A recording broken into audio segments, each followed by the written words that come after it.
Hello, chefs. This is Chef's PSA podcast. I'm your host, André Natera. On today's episode, we're going to talk about why you're only as good as your last meal. Stay tuned.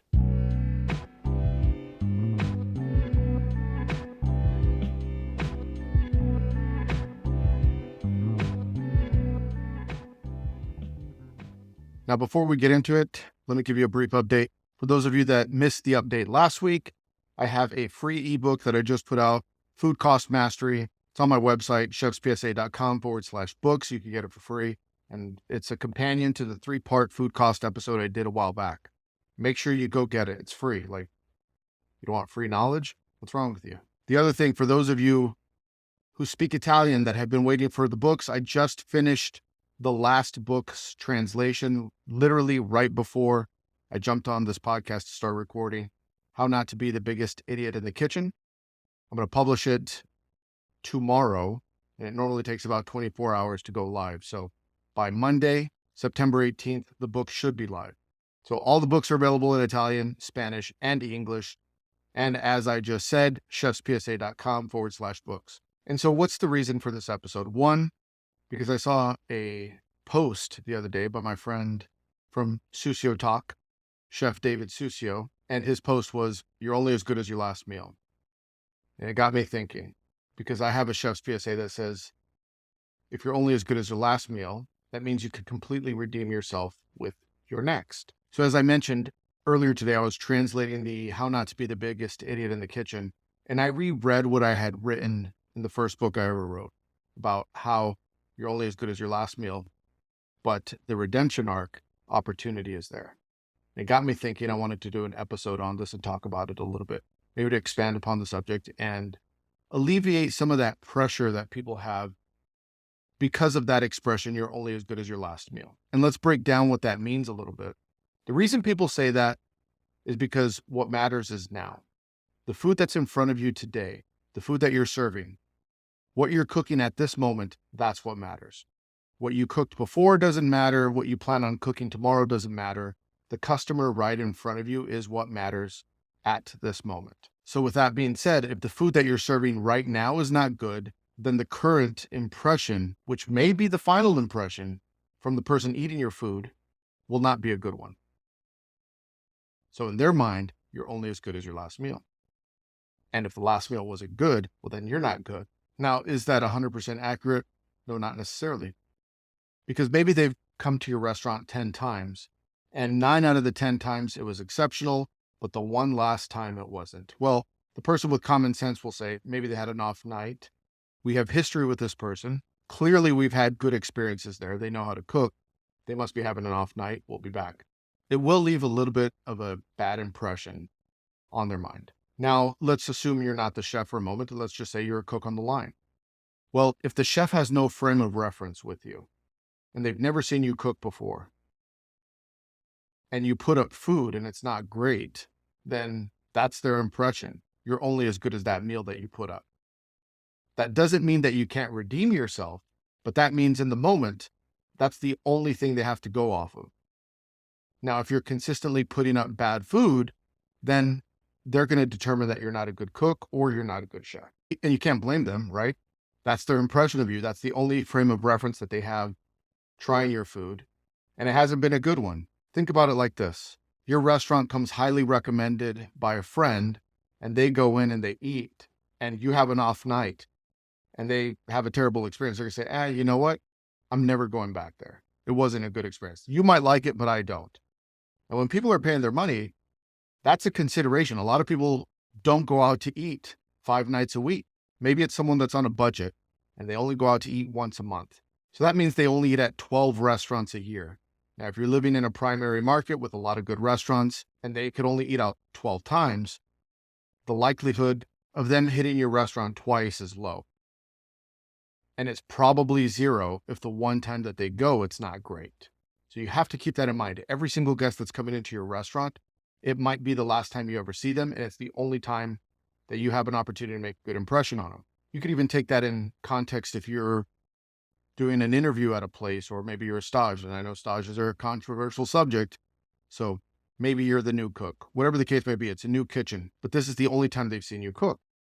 If you're interviewing, You might not be coming back tomorrow if you have an off day. And it doesn't mean you're a bad cook. It just means that you weren't the best cook on that day. So is this the end?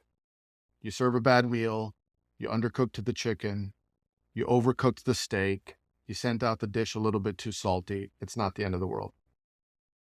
Every single chef out there that you know has had a bad day. There's not one chef that hits a home run every single time they're at bat. Doesn't exist. Fairy tale land. I'll share a personal story with you. When I was coming up as a chef, my career was on the up. And I thought I was an unstoppable force in the kitchen, at least in the city that I was in. I was in a lot of magazines and I was getting a lot of accolades. But one thing leads to another, and before you know it, the restaurant that I'm at is closing. And that was a huge blow to my ego, because a lot of people, myself sometimes included, thought I was done for. That's it.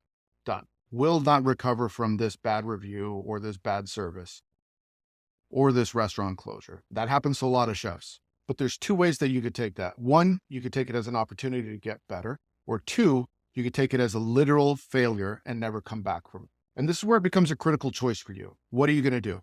Fork in the road. Do you believe the criticism? Do you believe that you're only as good as your last meal and there's no opportunity to recover? Or is it the hero's journey, the redemption arc, slaying the dragon? It's not about how many times you get knocked down. It's about how many times you get up. We've all seen this story. I mean, every single Hollywood movie is based off of it. Every single character arc and every great story is based off of it. So why doesn't it apply to cooking? It does, I'll tell you that. If you know the stories of a lot of great chefs, one chef that comes to mind is Thomas Keller. He opened up Raquel Restaurant in New York. It closed. He had a series of bad luck before he ever opened up the French Laundry. And then now, one could argue he's the greatest American chef to ever live.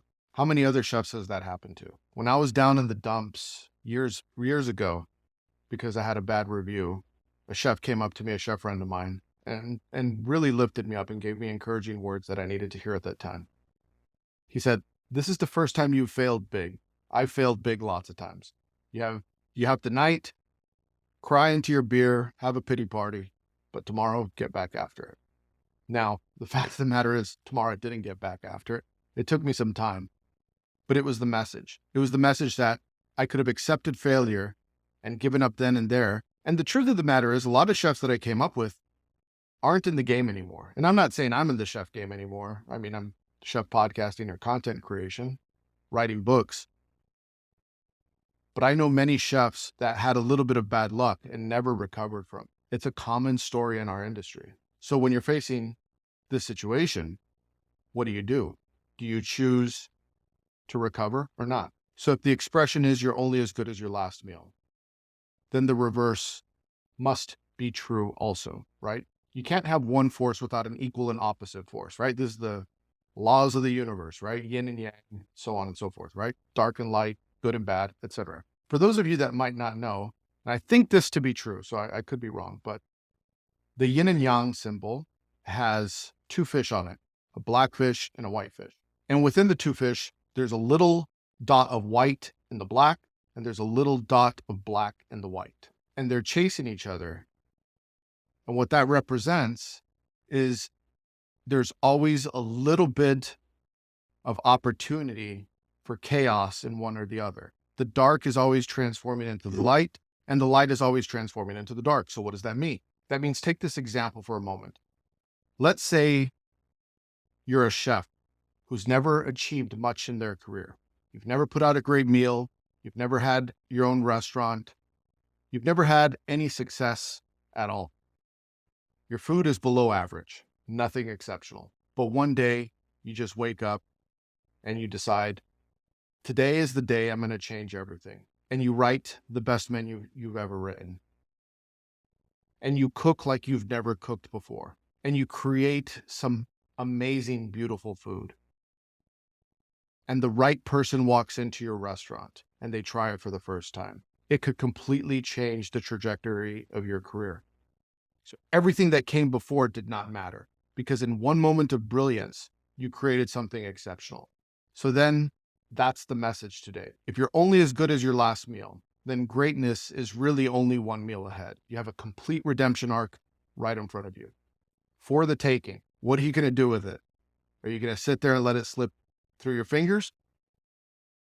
Or are you going to use this as an opportunity to show your greatness? Anyway, I leave that up to you. Food for thought. If you want to support the show, you know what to do. Go to chefspsa.com. You get all the books there. We have merch.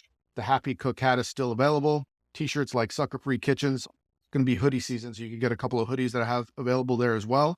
Go get the free ebook. If you're watching on YouTube, make sure you hit the subscribe button and like the video. If you're on Spotify, make sure you leave 5 stars. Nothing less than 5 stars. I greatly appreciate it. See you next week. Hit the porno music.